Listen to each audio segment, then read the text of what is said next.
Good morning my dear cadets. आज हम एक हिंदी कविता पढ़ेंगे, दीवानों की हस्ती।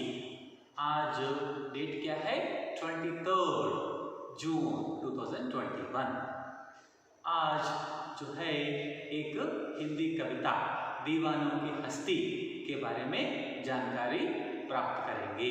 दीवाना, पागल कौन होता है?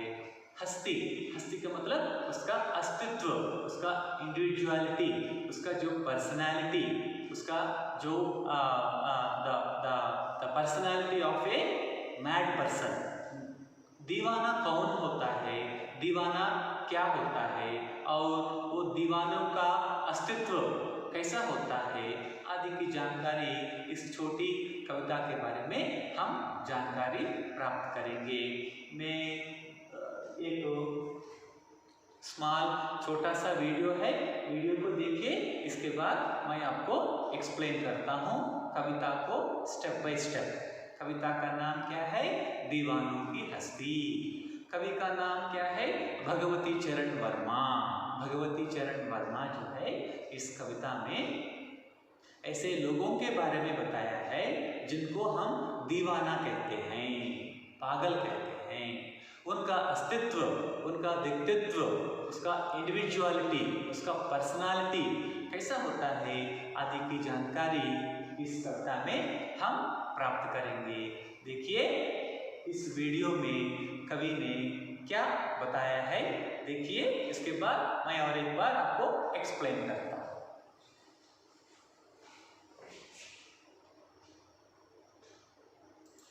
प्रत्येक व्यक्ति के जीवन में मस्ती होनी चाहिए। मनुष्य को सारी चिंता, फिक्र आदि छोड़कर मस्ती भरा जीवन जीना चाहिए, क्योंकि इससे ही व्यक्ति जीवन में आनंद व हर्ष का अनुभव करता है। लेकिन ज्यादा बेफिक्र जिंदगी जीना भी सही नहीं होता। जिन कामों में गंभीरता की जरूरत हो वहां गंभीर रहना चाहिए, नहीं तो ज्यादा मस्ती आपको कहीं ना कहीं असफल होने के लिए बाध्य करेगी। तो आइए भगवती चरण वर्मा द्वारा रचित दीवानों की हस्ती नामक कविता का अध्ययन करते हैं, जिसमें कवि ने मदहस्त और दीवानों को कविता में स्थान देकर उनके भावों और क्रियाकलापों को अनोखे रूप में प्रकट किया है। देखिए ऐसे दीवानों के बारे में, ऐसे पागलों के बारे में इस कविता में कवि ने, भगवती चरण वर्मा ने वर्णन किया है। क्या बताया है? प्रत्येक व्यक्ति के जीवन में मस्ती होना चाहिए। Everybody should be happy, everybody should be so happy. खुशी खुशी से, हंसी हंसी से जिंदगी सब लोग जीना चाहते हैं और जीना चाहिए। मनुष्य को सारी चिंता, फिक्र आदि छोड़कर मस्ती भरा जीवन जीना चाहिए। सभी चिंताओं को, बाधाओं को, दर्द को भूलकर मस्ती में, खुशी खुशी में हर एक व्यक्ति रहना चाहिए और रहना भी चाहिए। उसके लिए कोशिश करनी भी चाहिए। लेकिन वो सभी लोगों के लिए यह संभव नहीं हो सकता।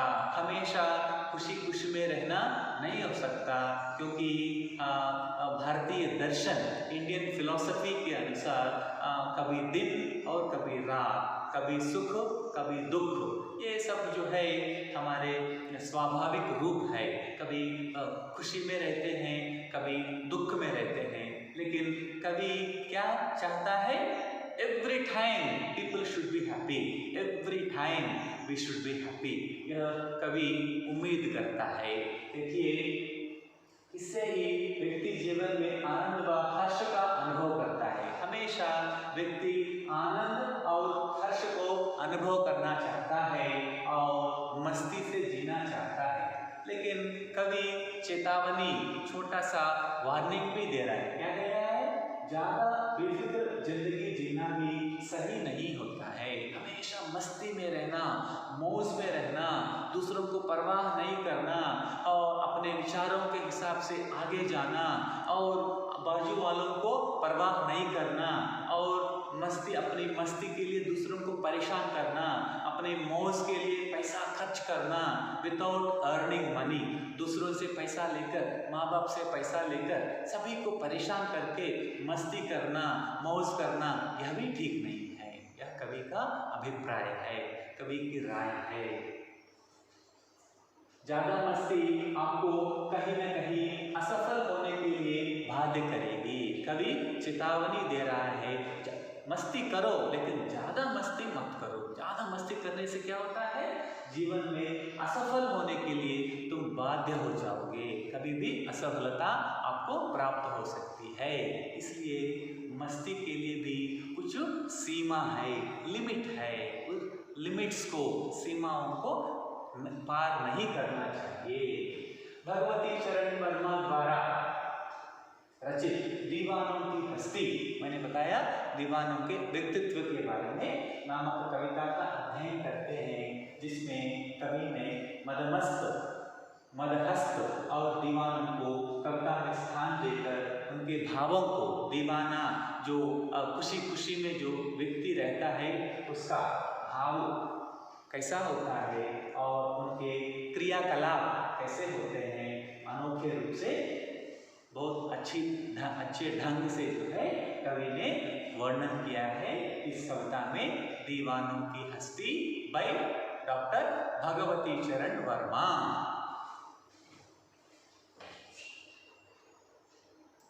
कवि परिचय। जन्म।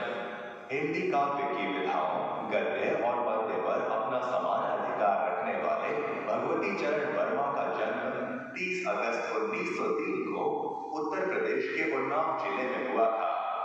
इन्होंने LLB करके कानपुर में वकालत शुरू की और अपना अधिकांश समय साहित्य सृजन में लगाने लगे।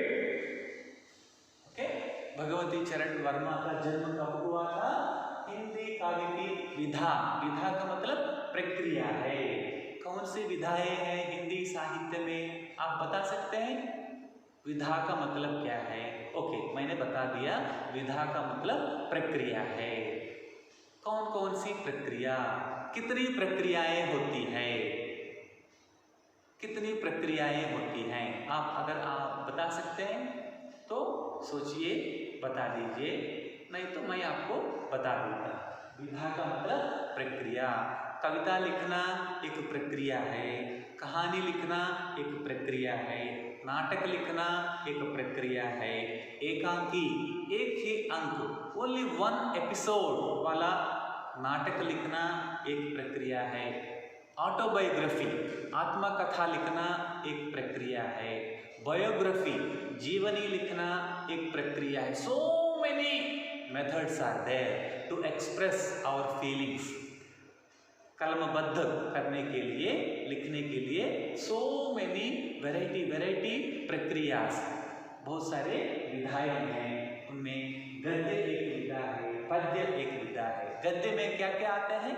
गद्य में मैंने जो बताया था, नाटक आता है, कहानी आती है और एकांकी आती है, आत्मकथा और जीवनी और लघु कथा, स्मॉल स्टोरी, अनुच्छेद लेखन, ये सब जो है गद्य।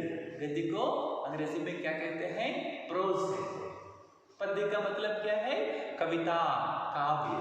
और ये भगवती चरण वर्मा जो है पद्य पर अपना समान अधिकार रखने वाले, पद्य में भी इन्होंने रचनाएं की है और गद्य में भी इन्होंने रचनाएं की हैं। दोनों में समान अधिकार उनको प्राप्त था।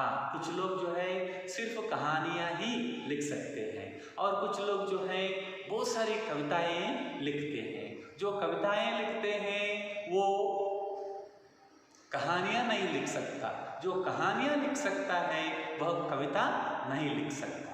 इसका मतलब ये भगवती चरण वर्मा गद्य और पद्य, प्रोज एंड पोएट्री, दोनों लिखने में जो है सिद्धहस्त थे, माहिर थे, स्किल्ड पर्सन थे। इसलिए ऐसे लोग जो है लाखों में एक होता है। ऐसे लाखों में एक रचनाकार जो है, कवि जो है, साहित्यकार जो है भगवती चरण वर्मा है। भगवती चरण वर्मा का जन्म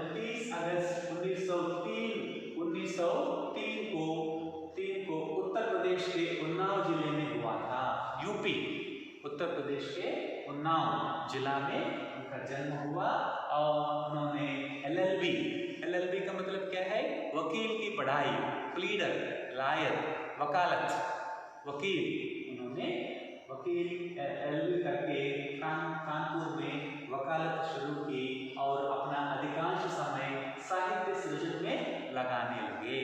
कुछ लोग वकील होने के बाद, डॉक्टर होने के बाद, इंजीनियर बनने के बाद जो भी प्रोफेशन, पेशा चूज करते हैं, अपनी पेशा करते हुए जो समय मिलता है, अलग समय मिलता है, इस समय में जो है एक कविताएं लिखना, कहानियाँ लिखना और गद्य और पद्य में जो है अपनी रुचि प्रकट करना, कुछ लोग ऐसा करते हैं। सो प्लीडर का काम करते हुए भगवती चरण वर्मा खाली समय में कविताएं और कहानियाँ लिखते थे। तो ये पद्य में जो है काव्य में दीवानों की हस्ती कविताएं लिखते हैं।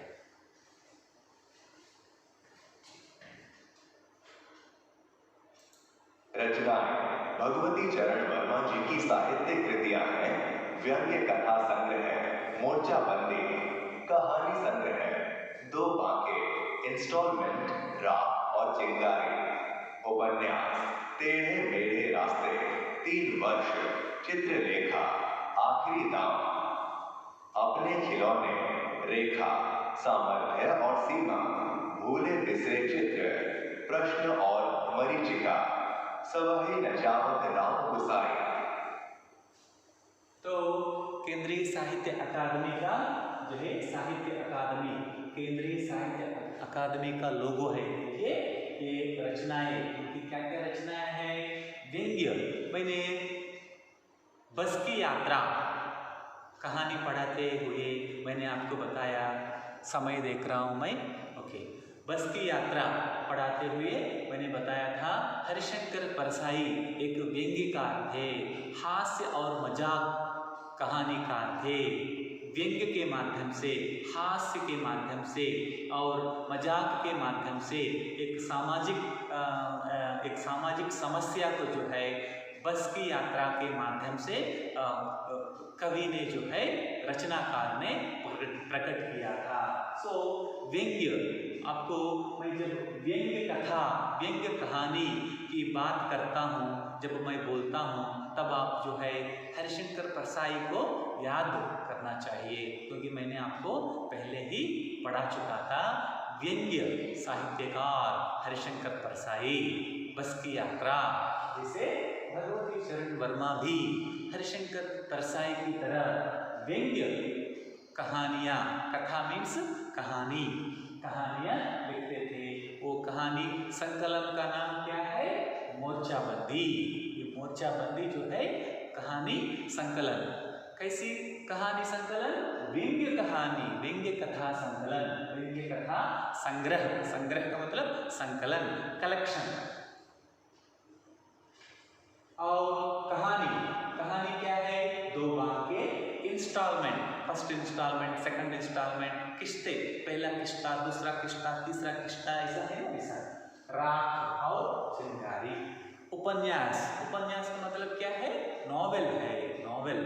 उपन्यास को अंग्रेजी में नॉवेल कहते हैं। क्या क्या नॉवेल्स लिखा?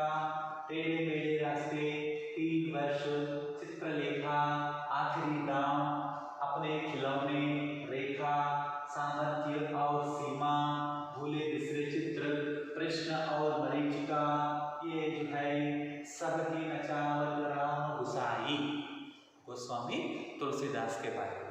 ये उपन्यास, नॉवेल्स लिखा है, ये कहानी है और ये व्यंग्य कथा संग्रह है।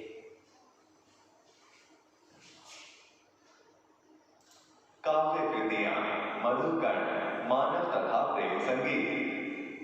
साहित्यिक विशेषताएं। श्री वर्मा जी के काव्य पर छायावादी प्रभाव स्पष्ट रूप से दिखाई देता है। इनकी कविताओं का संबंध जीवन से है, जो सीधे पाठक के मन को छूती है। इन कविताओं में कोमलता तथा सौंदर्य का मिश्रण है। भाषा शैली। भगवती चरण वर्मा जी के काव्य में मानव और समाज के दलित वर्गों के प्रति सहानुभूति की भावना स्पष्ट दिखाई देती है। इन कविताओं में खड़ी बोली व तत्सम शब्दावली का प्रयोग हुआ है। देखिए उनकी विशेषताएं, काव्यगत विशेषताएं क्या है? काव्य कृतियां, कविताएं क्या क्या है? मधुकरण, मानव तथा प्रेम संगीत। नाउ साहित्यिक विशेषताएं, what are the specialty of his poems and his novels and his stories? क्या क्या स्पेशलिटी है काव्य पर? छायावादी प्रभाव। और एक बार मैं आपको याद कर रहा हूँ, ध्वनि कविता, सूर्यकांत त्रिपाठी निराला ध्वनि कविता बताते हुए मैंने आपको छायावाद के बारे में बताया था। छायावाद का मतलब क्या बताया था? याद है आपको? एक बार स्मरण कीजिए, याद कीजिए। पेड़ पौधों के बारे में, पहाड़ों के बारे में, झरनों के बारे में और हिमपातों के बारे में, जलपातों के बारे में, प्रकृति के बारे में जो वर्णन करता है उसको छायावाद कहते हैं। इसका मतलब सूर्यकांत त्रिपाठी निराला की तरह भगवती चरण वर्मा भी एक छायावादी कवि थे। मैं समय को देख रहा हूँ। ओके ठीक है, और 2 मिनट है, सुनिए। छायावाद बताने से आपको 2 कवियों के नाम याद आना चाहिए। पहला कवि जो मैंने बताया था सूर्यकांत त्रिपाठी निराला, और दूसरा कवि ये भगवती चरण वर्मा। इनकी कविताओं पर छायावादी प्रभाव असर पड़ता है। इनकी कविताओं का संबंध जीवन से है जो सीधे पाठक के मर्म को छूती है। कविता कोई कवि जो है प्रकृति के बारे में लिखता है, कोई कवि जो है विज्ञान, साइंस एंड टेक्नोलॉजी के बारे में लिखता है, और कोई कवि जो है सामाजिक समस्या के बारे में लिखता है, और कोई कवि जो है ऐसा विभिन्न विषयों के बारे में लिखते हैं। लेकिन भगवती चरण वर्मा जो है अपनी कविताओं का संबंध जीवन से है। Directly he will describe about human beings, मनुष्यों का जो मनुष्यों के जो संबंध है, मनुष्यों के बारे में और मनुष्यों की समस्याओं के बारे में, मनुष्यों की सोच के बारे में वो कभी कभी जो है कविताओं का वर्णन करता था। राजकुमार के बारे में,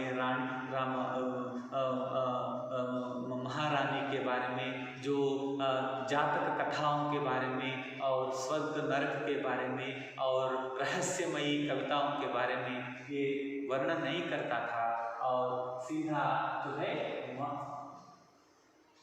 जीवन से है जो सीधे पाठक के मर्म को छूती है। इन कविताओं में कोमलता तथा सौंदर्य का मिश्रण है। वो कविता देखने में बहुत ब्यूटीफुल, बहुत सुंदर कविताएं हैं और मीनिंगफुल कविताएं हैं। ऐसी कविताओं को उन्होंने अपनी कविताओं में प्रस्तुत की है। ठीक है। भाषा शैली, भगवती चरण वर्मा के काव्य में मानव और समाज के दलित वर्गों के प्रति सहानुभूति की भावना स्पष्ट दिखाई पड़ती है। हमारे समाज में 3 वर्ग होते हैं, उच्च वर्ग, मध्य वर्ग और निम्न वर्ग। निम्न वर्ग में कौन होते हैं? दलित होते हैं, हरिजन होते हैं। उच्च वर्ग के लोग खुशियों से, उनका जीवन खुशियों से भरा जीवन होता है। मध्य वर्ग के लोग जो है अपना जो है नौकरी करना और अपनी जो जिम्मेदारियां हैं वो निपटाना और जिम्मेदारियों को संभालना, वो समस्याओं से जूझते रहते हैं और समुद्र को तैरते रहते हैं और सफलता बाद में उनको मिलती है। संघर्ष का जीवन होता है उनका। और दलित वर्ग जो है बहुत उनका जीवन बहुत दयनीय होता है, बहुत गरीबी से ये लोग गुजर रहे हैं, दरिद्रता में, गरीबी में जीवन गुजार रहे हैं। इसलिए कवि जो है दलितों को देखकर अपनी सहानुभूति प्रकट करता था। अगली कविता के बारे में कल मैं आपको समझाऊंगा। ध्यानपूर्वक सुनने के लिए बहुत बहुत धन्यवाद। जय हिंद।